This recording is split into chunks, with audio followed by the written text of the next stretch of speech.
Bienvenue sur la troisième partie de cette séquence dans laquelle nous aborderons en premier lieu les formes simples grâce aux outils d'Illustrator. Ensuite, nous verrons comment séparer et réunir des formes avec les fonctions de mode de forme et de Pathfinder. Nous ferons de même en troisième lieu avec l'outil concepteur de forme et en dernier, nous verrons comment vectoriser dynamiquement une image. A tout de suite.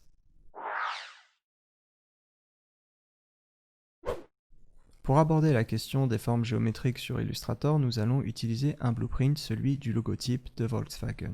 Nous allons donc nous approcher ici. Vous voyez que j'ai fait un premier calque où j'ai le blueprint et un deuxième calque où j'ai quelques données relatives à l'exercice, notamment la couleur. Donc je vais utiliser les métadonnées qui ne sont pas normalement visibles sur le logo afin de construire mon logo proprement. Je vais donc créer un premier calque, je vais l'appeler cercle. Je le mets au pluriel parce qu'il y aura sûrement plusieurs cercles. Et je vais utiliser cet outil qui se trouve en dessous de l'outil rectangle. Vous voyez qu'il s'appelle l'outil ellipse et que le raccourci est L. Je vais me placer au centre qui m'est donné ici, avec le curseur de la souris. Et je vais appuyer sur Alt-Shift en même temps et tracer un premier cercle. Vous voyez que je ne vais pas jusqu'à l'extrémité, je vais me placer à peu près au centre de ce cercle car je vais utiliser les contours pour créer un anneau.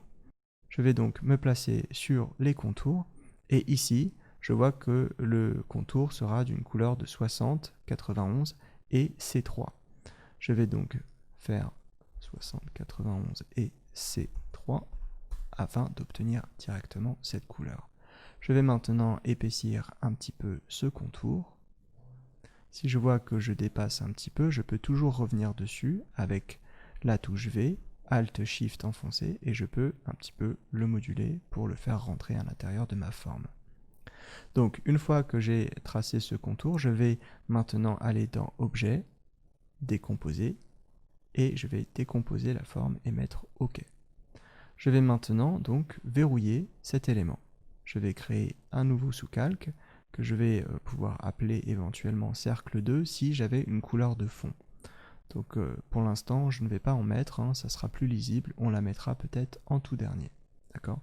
Je vais donc verrouiller ce calque, en créer un autre et l'appeler texte. Voilà. Ou je pourrais même l'appeler V directement pour avoir le V. Je vais donc commencer par tracer ce V. Alors, je vais utiliser un rectangle. Je vais commencer par faire ceci. Vous voyez que je trace brièvement un rectangle et ensuite je vais faire une rotation. Je vais aller sur l'opacité et par exemple réduire l'opacité de ce rectangle. Et je vais étirer cette forme de manière à faire en sorte qu'elle corresponde à peu près à la forme du V ici. Je pourrais avoir des données plus précises en allant dans les options de transformation, donc fenêtre, transformation, pour obtenir par exemple la rotation exacte qui me serait demandée. Mais pour l'instant, ça suffira pour ce premier cours. Je vais donc maintenant faire une opération que vous ne connaissez pas. Je vais faire déjà un petit peu déborder ma forme à l'intérieur de l'anneau et je vais faire un Alt-cliquer, glisser, en maintenant Shift, appuyer. Donc j'ai dupliqué la forme avec Alt-cliquer, glisser et Shift m'a permis de le placer sur le même repère. Donc vous voyez que je vais afficher les règles, tracer un repère et que cet élément est exactement sur le même repère que l'autre élément. Je vais le sélectionner, faire un clic droit et je vais aller dans Transformation et je vais faire Miroir. Je vais donc choisir un miroir vertical, je peux éventuellement afficher l'aperçu si je ne suis pas certain, et je vais le placer de l'autre côté.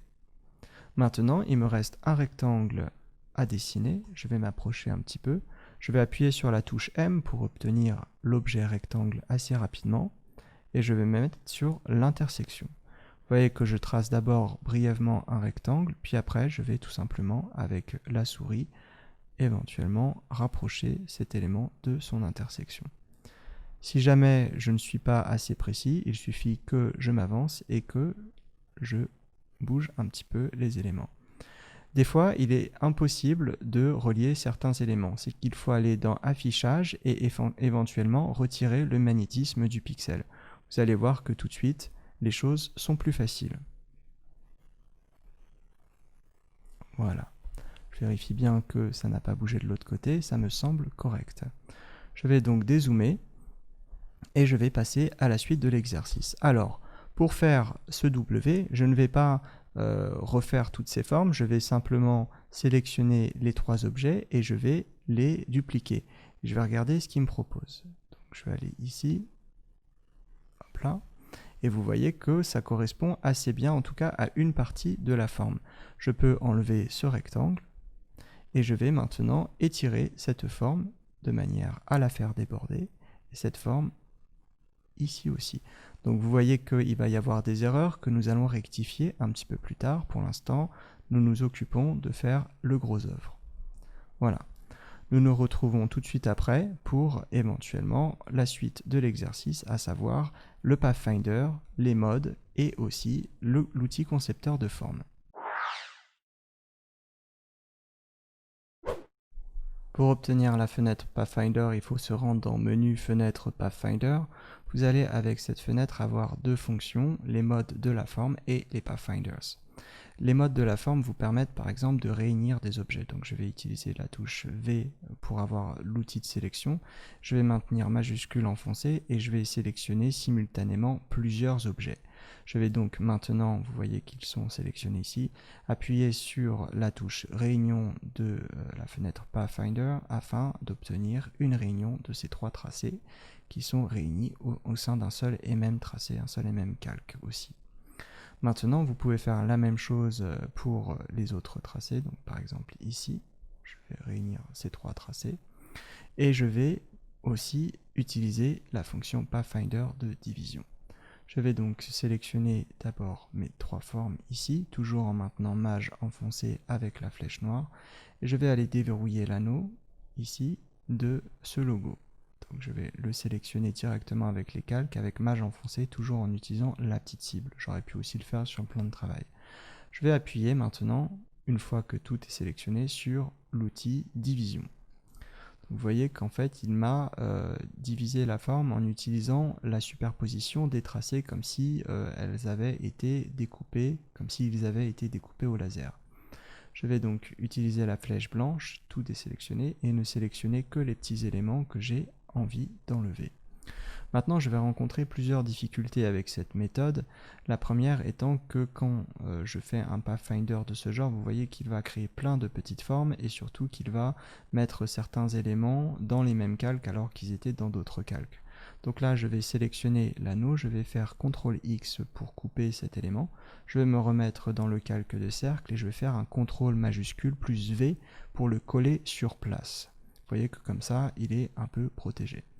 Maintenant, je vais sélectionner l'ensemble de ces éléments. Il suffit que je fasse un clic et vous voyez qu'il sélectionne tout parce qu'en fait, Pathfinder a tendance à grouper les éléments. Je vais donc faire un clic droit et dissocier ces éléments. Je peux maintenant sélectionner chaque petit calque séparé ensemble en faisant un juste majuscule et je vais ensuite aller dans les modes de la forme et faire une réunion. Et vous voyez que déjà j'ai réuni une grande partie des tracés qui étaient utiles à ma composition. Afin de réunir l'ensemble de ces petites formes qui ont été générées par le Pathfinder, il va falloir que je fasse plusieurs manipulations. Si j'essaye de prendre l'ensemble des éléments et que j'utilise pour l'instant la réunion, vous voyez qu'il se passe ceci, c'est-à-dire que j'ai des tracés transparents qui vont gêner en fait la forme telle que je la voudrais.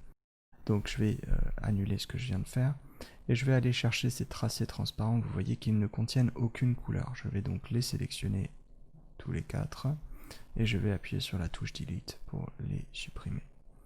Je vais maintenant tout sélectionner ici et je vais aller sur le mode de réunion. Et vous voyez que là, c'est beaucoup mieux déjà. Je vais aussi adjoindre cet élément à mon anneau. Donc je vais le sélectionner ici. Là. Et je vais ensuite sélectionner l'ensemble des lettres et appuyer sur réunion. Et voilà, j'ai terminé. J'ai réuni tout l'ensemble de mon logo au sein d'un seul et même tracé. Maintenant, je peux mettre l'opacité à 100% afin d'avoir la bonne couleur et éventuellement de poursuivre l'exercice. Voyons à présent un autre outil, l'outil concepteur de forme, qui se situe ici. Le problème de cet outil, c'est qu'il ne fonctionne qu'avec les éléments que j'ai préalablement sélectionnés. Donc moi, il faut d'abord que je déverrouille ces éléments, vous voyez l'anneau là que j'ai créé, et que je fasse maintenant un CTRL A pour éviter de tout sélectionner avec la flèche noire. Maintenant, je vais sélectionner l'outil concepteur de forme et en survolant les parties, vous voyez qu'elles vont apparaître en surbrillance un petit peu. Et cela m'indique qu'il va traiter cette forme et en faisant un cliquer-glisser sur plusieurs autres formes, vous voyez qu'il va les adjoindre les unes avec les autres. Donc je vais maintenant continuer. Et avant de poursuivre, je vais appuyer sur Alt et vous voyez que cela me permet aussi, si je maintiens Alt, de supprimer certaines formes. Je vais donc joindre l'anneau avec cet élément. Et vous voyez que c'est quand même aussi très pratique par rapport à l'outil Pathfinder.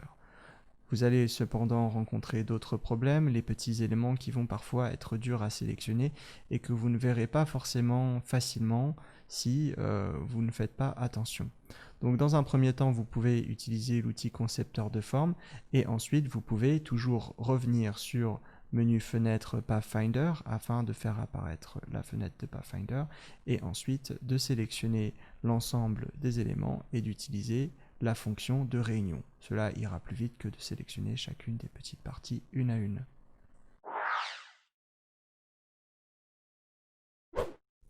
Les vectorisations dynamiques permettent de prendre une image qui est par exemple constituée de pixels en JPEG afin de la transformer en image vectorielle de façon automatisée. Je vais donc ouvrir cette image qui est un point JPEG, je vais la sélectionner et vous voyez que directement dans la barre des contrôles, j'ai l'option vectorisation de l'image. Je peux faire aussi apparaître la vectorisation de l'image dans menu fenêtre vectorisation de l'image. Je vais donc choisir ici les paramètres avancés. Et je vais par exemple aussi choisir d'ignorer le blanc si ce n'est pas déjà fait. Je vais choisir un mode noir et blanc et je vais aller vectoriser cette image. La vectorisation risque d'être lente parce que l'image est assez grande, je vais mettre OK.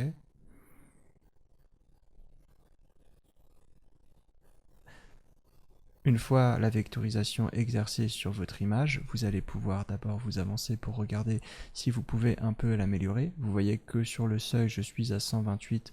Je peux par exemple augmenter ce seuil et automatiquement la vectorisation va s'améliorer, s'affiner.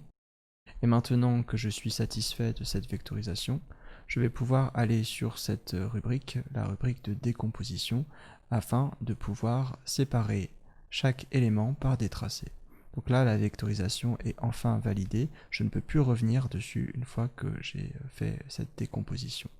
Je peux maintenant aller dans clic droit, une fois après sélection de l'ensemble, et aller dans dissocier pour modifier chacun des éléments séparément.